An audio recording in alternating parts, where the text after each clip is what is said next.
105, Madame Sif. Merci, monsieur le maire. Moi aussi, c'est ma dernière allocution de ce mandat et qui représente l'aboutissement donc de 6 ans de travail autour des sujets de l'agriculture et de l'alimentation durable. Donc, chers collègues, 1 an à peine s'est écoulé depuis que je vous ai présenté notre volonté, notre vision pleine d'ambition et d'espoir de partir à la reconquête de nos terres agricoles, de les réhabiliter, de les restaurer, de leur redonner leur vocation historique qui est de nourrir Marseille. Et il y a 1 an, le maire Benoît Payan a fait adopter à l'unanimité un rapport avec un projet noble, celui de relancer une agriculture durable.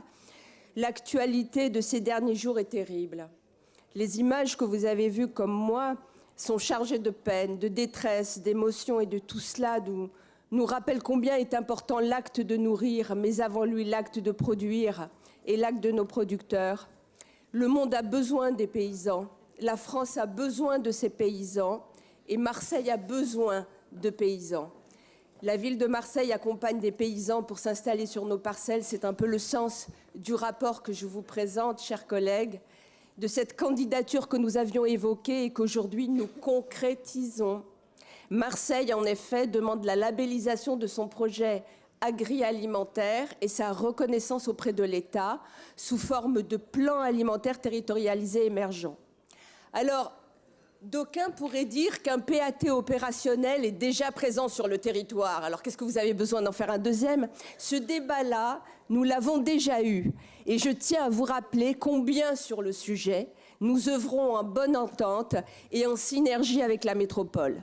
La signature de la charte des communes dont nous avions pris la délibération, monsieur le maire, nous a permis de contractualiser avec la métropole et de bénéficier de son appui pour lancer l'étude nécessaire à la création future d'une zone agricole protégée sur Marseille, un acte majeur dans la défense de nos derniers arpents, toujours menacés encore par les appétits de l'urbanisme. Nos collectivités sont complémentaires, car nos échelles sont différentes. Nous agissons de concert en cohérence avec la métropole car nos spécificités sont réelles, tangibles et nos objectifs sont les mêmes. J'allais dire hélas, parce que nous ne perdons pas de vue que sur les 877 000 habitants mangeurs de Marseille, près de 350 000 sont exposés à un risque de précarité alimentaire. Et du risque à la précarité, il n'y a qu'un pas. Et il nous revient à nous, les puissances publiques, de faire ensemble que ce pas ne soit pas franchi. Voilà. Nous disposons, en tant que collectivité de premier rang, de leviers majeurs pour transformer durablement notre système alimentaire, des leviers financiers, techniques, stratégiques. Nos moyens d'agir sont réels. Et notre territoire regorge d'intelligence, de potentiel à l'image des 500 hectares de terres agricoles qui sont mobilisables. Et je remercie les services de la ville de Marseille et ceux de la métropole qui œuvrent main dans la main.